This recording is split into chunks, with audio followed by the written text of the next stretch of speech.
जब से ब्रह्मा ने अपनी पहली आंख खोली, तब से समय ने घूमना शुरू किया। हर पल में छुपा है एक रहस्य, हर युग में पलटता है ज्ञान का चक्र, और सनातन में लिखा है हर जीव का लक्ष्य। यह है तपस्या वर्ष, एक ऐसी यात्रा जहां हम चलते हैं उन अदृश्य राहों पर जिनके कदम केवल वेदों, पुराणों और ऋषियों ने देखे थे। आइए शुरू करते हैं एक और आध्यात्मिक कथा, समय के चक्र के भीतर से। ब्रह्मांड के शून्य में, जब कुछ भी नहीं था, न धरती थी, न आकाश, न काल था, न प्रकाश, तब भगवान विष्णु की नाभि से निकला एक कमल, और उस कमल पर प्रकट हुए ब्रह्मा। ब्रह्मा ने अपनी आंखें खोली और समय की पहली घड़ी चल पड़ी। यही था समय का आदि, जहां एक दिन एक कल्प के बराबर था। ब्रह्मा का एक दिन 4.32 अरब वर्षों के बराबर होता है। इसे ही कहते हैं कल्प। हर कल्प में एक ब्रह्मांड की रचना होती है, जिसमें सृष्टि होती है, पालन होता है और अंत में प्रलय। और जब ईश्वर विश्राम करते हैं, तब होता है महाप्रलय, जब सब कुछ शून्य में विलीन हो जाता है। हर कल्प में होते हैं 14 मनवंतर।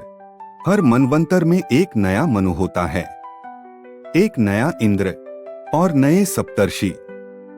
यह है वैदिक शासन व्यवस्था का चक्र, वैदिक गवर्नेंस का चक्र, जहां हर युग के देवता अलग होते हैं। ना तो इंद्र सदा एक ही रहता है, ना ही मनु, क्योंकि ये पद हैं व्यक्ति। हर मनवंतर में आते हैं 4 युग। सत्ययुग, जहां धर्म 4 चरणों पर था। त्रेतायुग, 1 चरण गिरा। द्वापर, 2 पर टिका। और कलियुग, जहां धर्म बस 1 पैर पर कांप रहा है।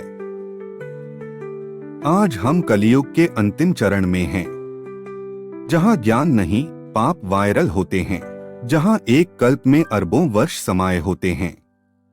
वहीं वेदों ने समय के सूक्ष्म कणों की भी गणना की है। क्षण जितना एक आंख झपकने में लगे, पल कुछ सांसों के आने जाने जितना, और मुहूर्त वह क्षण जिसमें कर्मों का संकल्प जन्म लेता है। एक पल में पाप हो सकता है, और एक मुहूर्त में पूरी जिंदगी बदल सकती है। यह है कालचक्र, समय का चक्रव्यूह, जो कभी रुकता नहीं। इसमें सब ही फंसे हैं देवता, ऋषि, दानव और मानव। जन्म, जीवन, मृत्यु, फिर जन्म, फिर कालचक्र सबको घुमाता है। केवल वही मुक्त होता है जो इस चक्र के पार चला जाए। परंतु एक मार्ग है समय के उस पार, जहां न कल्प है, न युग, न प्रलय है, न जन्म। उसे ही कहते हैं मोक्ष।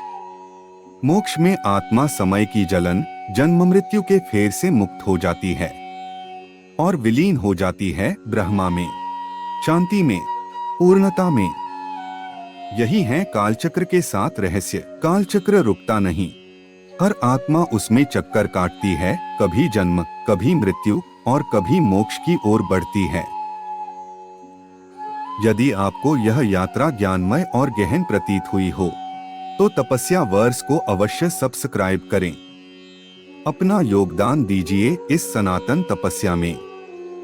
लाइक कीजिए, घंटी दबाइए और बन जाइए इस ब्रह्मांड के एक और सार्थक स्रोत, जहां हर वीडियो एक मंत्र होता है और हर ज्ञान एक यज्ञ। जय सनातन, जय भारत।